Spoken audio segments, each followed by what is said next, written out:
When we imagine the birth of the Roman Empire, we picture grand marble temples, legions in formation, and the relentless ingenuity that engineered the ancient world.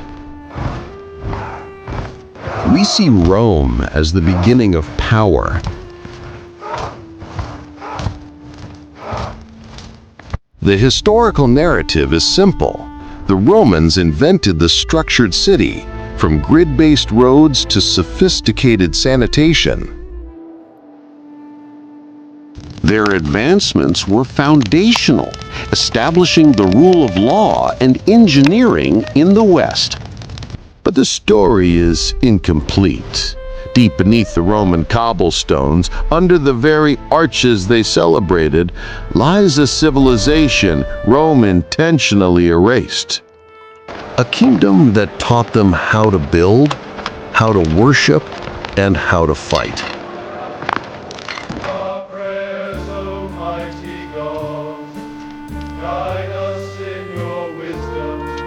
This was the world of the Etruscans, thriving in central Italy, centuries before Caesar.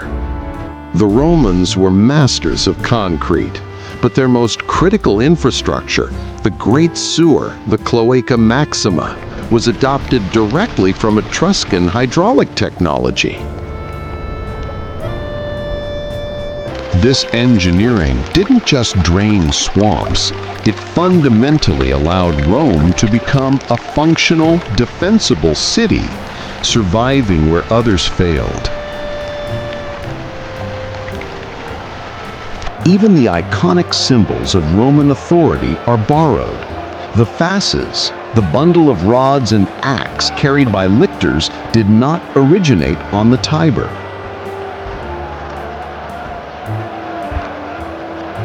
The fasces was an Etruscan symbol of magisterial power, passed down from their kings, the Lucumones, signifying the king's power over life and death.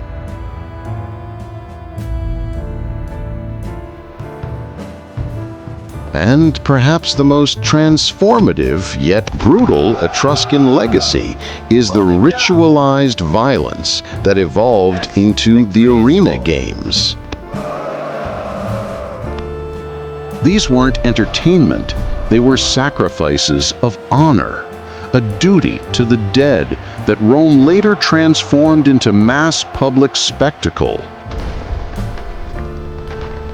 For Rome, assimilation was often paired with obliteration. They adopted the methods, but intentionally suppressed the source. Rewriting the origin story of their own brilliance. But the greatest act of suppression wasn't architectural or political, it was linguistic.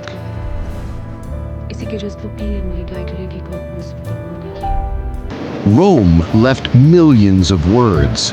The Etruscans left thousands of fragmented inscriptions. This extreme scarcity is our first barrier.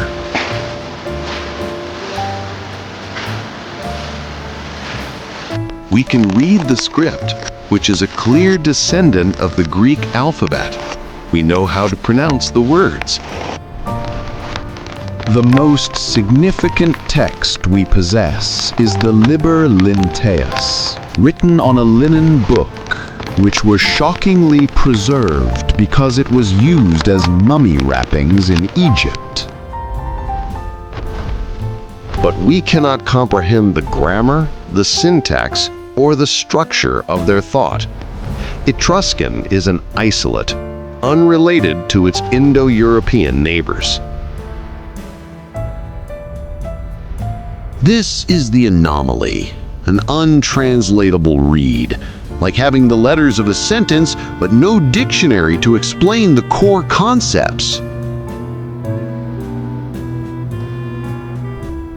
Its religious content confirms our transformative hypothesis. The language survived almost purely for ritual, not for daily life.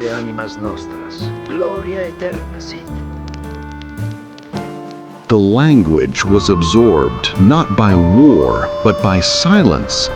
It was no longer necessary for trade or discourse, only for divine connection.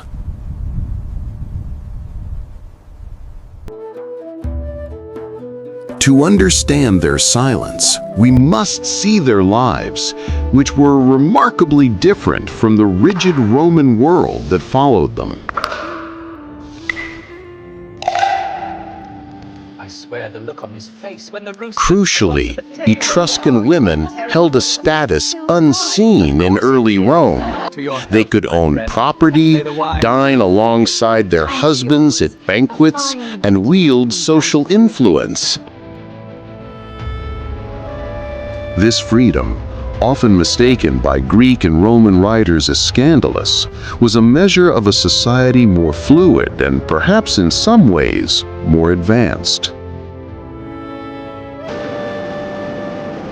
Their greatest methodology was found in their religion, particularly the practice of haruspicy, the reading of divine will from the entrails of sacrificed animals.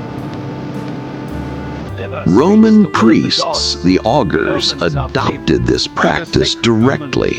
It was a technology of prophecy, a ritualized form of high-stakes political decision-making.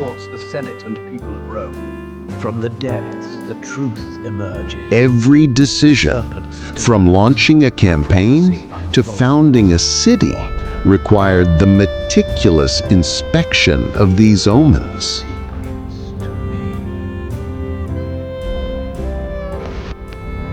This transference of methodology, of their engineering, symbols, and divination is the key to understanding the Etruscan disappearance.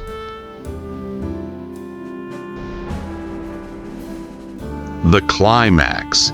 The Etruscans were not victims of simple military defeat. They were victims of selective historical memory. Rome found immense value in Etruscan technology and ritual, but no value in their identity. They kept the blueprints and the omens, but discarded the Etruscan name. The language, surviving only in sacred texts, was the last thing to go.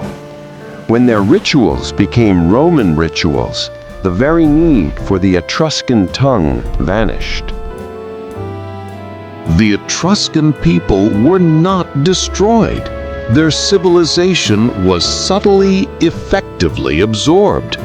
Their memory was repurposed, the highest form of historical transformation.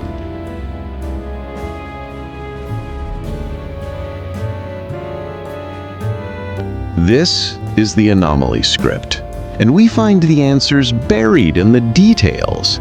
If you want to dive deeper into the hidden histories and methodologies that define our world, hit that subscribe button.